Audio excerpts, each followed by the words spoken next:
This week, General Motors made the potentially game-changing announcement in the climate change fight. They want their cars and trucks to make zero emissions by 2035.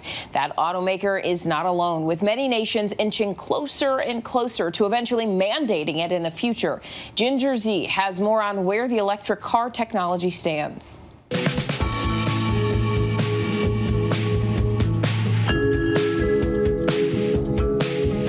Hi, I'm Ginger Zee, and it's not too late. I'm coming to you live tonight from my electric vehicle. Okay, I'm not live, but it is electric. No gas, no emissions, just plug in and go.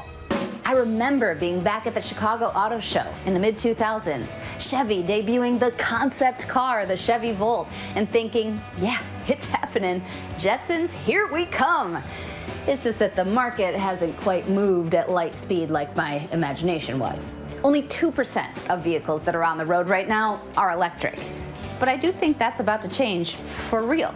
One of President Biden's first big moves on climate action is to change the federal government's fleet of vehicles, all of them, like mail trucks too, gonna go electric. That's almost 650,000 vehicles that drive trillions of miles each year. But what about the rest of us? One of the big reasons that people have not gone electric is something called range anxiety. The range on a full charge is almost 400 miles. So my husband's been driving it for work and his commute. He's really only having to plug in twice a week. But what if you want to take a trip? Well, if I tried to go home to Michigan, say, there are supercharging stations along the way. However, it's going to take me an extra 2.5 hours on what's already an 11.5-hour trip, because there just aren't enough supercharging stations along the way. But the Biden administration has a plan for that too. They are promising the installation of more than 500,000 charging stations all over the country. The president also would like to create 1 million jobs by shifting production of all these green cars right here to America. These aren't pie-in-the-sky dreams. These are concrete, actionable solutions. Now, it's no secret that our gas-powered cars are no friend to the environment. Transportation makes up more than 1/4 of our total greenhouse gas emissions. That's huge.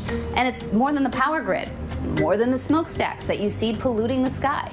Transportation is our biggest source of global warming pollution. Burning gasoline in cars just pumps huge amounts of carbon dioxide into the atmosphere. Actually, 5 years ago, power plants were the biggest source, but we've actually been making progress in cleaning up the electricity system. Electric vehicles lead to significantly less emissions. Hybrids, of course, release less CO2 than the traditional gas-powered cars and trucks. And if we all switch to electric vehicles tomorrow, say, we could slash our emissions by 2/3. For the average car that's on the road today in the United States, it's better to drive, even when charged 100% on coal, than to drive on gasoline. But we're not 100% on coal anymore. We were 50% on coal in 2001, and now we're less than 25%. Samaras also says it's possible to eliminate 90% of carbon emissions by 2050. But to do that, we have to make big changes, and we have to make the changes now. We're going to have to electrify 80+% of the miles that people drive in order to get deep cuts in our carbon pollution in the transportation sector. All the onus isn't just on electric vehicles. Samaras says that we also have to just have a cultural shift. We have to make it easier for everybody to drive less. We also have to make public transportation better. There are up to 10 new electric trucks and SUVs that are entering the market just this year. We're going to be following all of them. To get the lowdown on all that, I talked to my buddy and transportation guru, Gio Benitez. There's been talk of hybrid and electric vehicles for decades. Why is it taking so long? You know, it's one of these things. I mean, even now, what is it, 2021 now, and now GM is saying 2035 is when they expect to be able to stop selling gas and diesel cars. Right. So it's still a ways away. We still got a ways to go. And other companies are trying to do this too. Ford, they came out with that Mustang Mach-E. I don't know if you've seen it. It is a beautiful car. Mm-hmm. I think that's going to be very attractive to people. It really comes down to when we are now driving a Tesla, people are just scared of new and different. And they have some of the big myths. I've had people even say like, well, you really can't go that far. Yeah. And that's just not true anymore. It's not true, but I will say what is true is that you don't have, right now you can get on the road in a regular car and you can find a gas station anywhere. Yeah. You can't find an electric charging station everywhere. And so I think because that infrastructure isn't there just yet, there is that fear, and some of it may be legitimate, some of it may not, where people say, if I get on the road and I need to charge this car, where am I going to charge it? Am I going to be able to do the great American road trip and still find a place to charge the car? I will say I think price is also a big problem, because obviously EVs right now still a little more expensive than regular cars, and so I think those are really practical things for a lot of people, and installing a charging station at home. And I imagine when Nissan and GM especially, because GM is that American made, and the Ford, the F-150 is going to be huge. Huge. That's when I'll see Michigan filling up. My dad, that's what he'll wait for.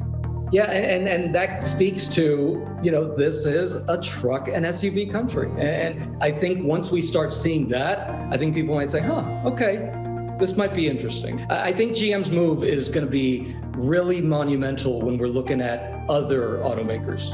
Yeah. Well, coming up in this series, I'm actually going to drive the Mustang Mach-E for the first time. Nice. It's gonna be my first electric vehicle, and that's going to be for you. So. Wow, good. It's never too late. Like every 1/10 of a degree matters that we can avoid carbon pollution and global warming. But the faster we act, the better our opportunities are in the future. And if we want to have a very close to zero transportation sector in terms of carbon pollution, the sooner we start phasing out those gasoline vehicles, the better. The sooner, the better, so we can ensure that it really isn't too late. And our big thanks to Ginger and Gio for that.